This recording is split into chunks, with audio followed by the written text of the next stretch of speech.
Hello everybody, welcome back to Screen Stars. I'm here today to bring you my review for the 2020 action horror home invasion film For the Sake of Vicious. The film is directed by Gabriel Kara and Rhys Evanson, and it stars Laura Burke, Nick Smythe and Colin Paradine.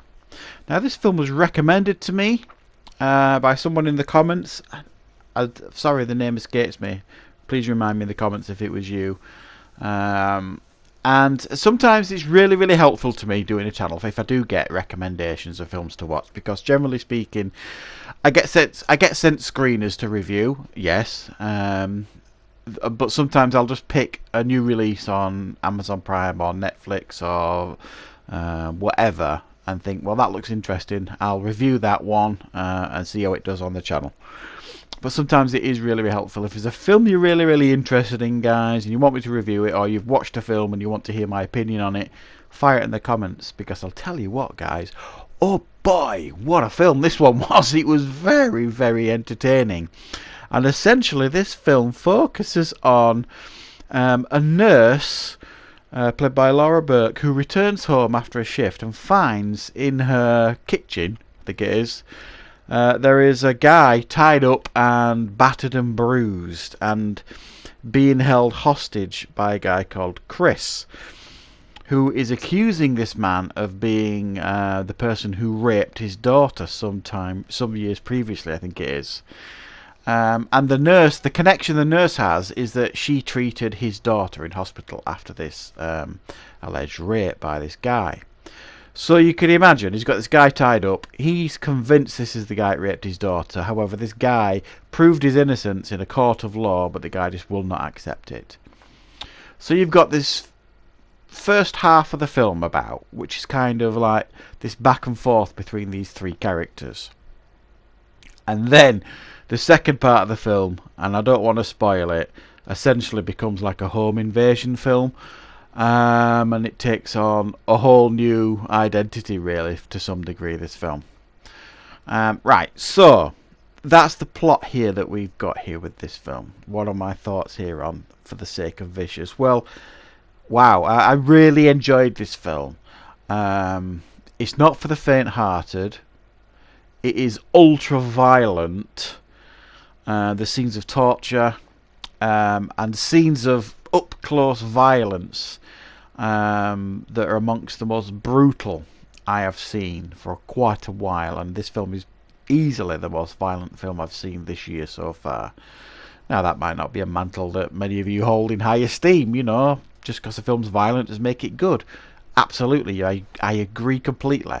However, this film is really well written and really well acted by all the performers here. I mean, the three primary ones are Laura Burke, Nick Smythe and Colin Paradine. It's just mainly these three characters for much of the first half of the film.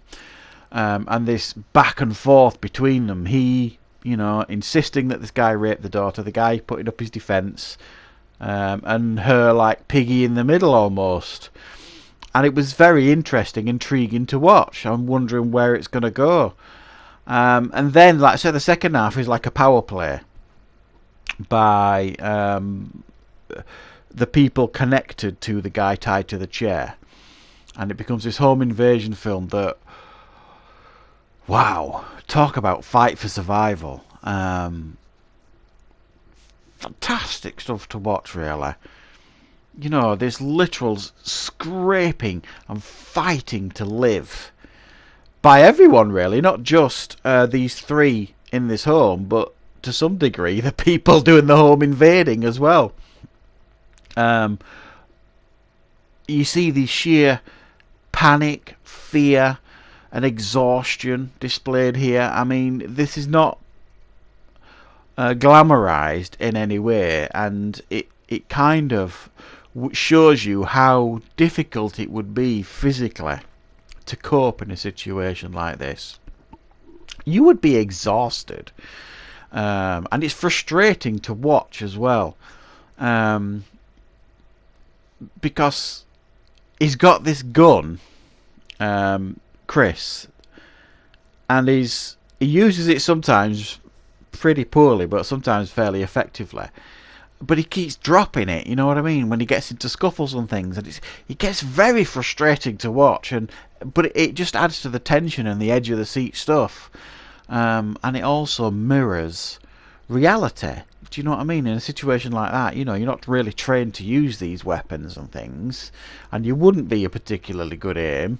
And if you're charged, you know what I mean, you're gonna get disarmed and things like that. Really good. I mean, and they use every single weapon to hand here. Hammers, breadboards. I mean, it's almost like a Jackie Chan film to some degree. Some of the inventive and creative ways they use to fight back. And this film really impressed me with how inventive it was. I mean, I'll be perfectly honest, I am not really a huge fan of home invasion type films. I think they're all fairly similar. And it just kind of feels like they're all fairly generic and they all kind of sing from the same hymn sheet.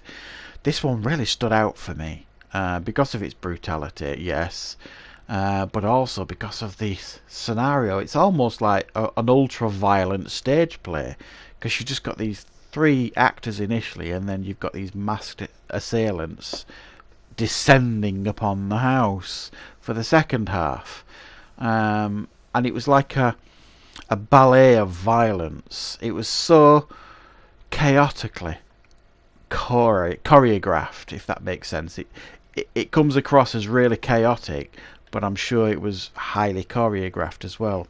I enjoyed the music score too. It added to the film. I thought all the elements here really, really worked. So I was super impressed with this film. And if you're a fan of home invasion films, I think you will too. And if you like violent home invasion films, you'll definitely get a kick out of this one. So I'm going to give this one a 7.5 out of 10. Very enjoyable. For the sake of the vicious. So check it out if you get the opportunity. Thank you very much for watching, everybody. I will be back with plenty more content on the channel very, very soon.